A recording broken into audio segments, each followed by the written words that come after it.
My name is Ayesha Patel and I am the Chief Operating Officer of Icar Technologies. We're an automotive group that specializes in the sale of new, pre-owned and armored vehicles.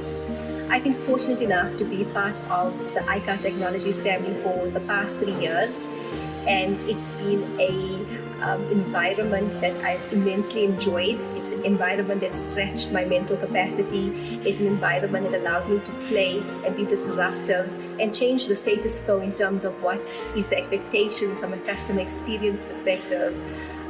For me, that what I'm particularly proud of in this particular space is being a woman in leadership and the Icar brand allowing me to drive an executive portfolio within this particular business.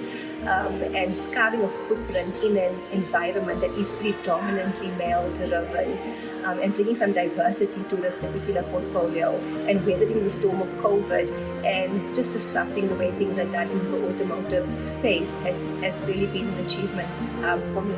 This particular business is not only driven by a singular woman, it's driven by various women that drive extremely difficult and challenging portfolios across our business.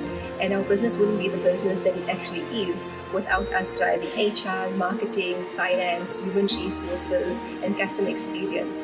And I'd like to take this opportunity for all the women that make it possible for us to be the business we are and reach the success that we're reaching on a month-to-month basis. So thank you all and wishing you all a happy Women's Day.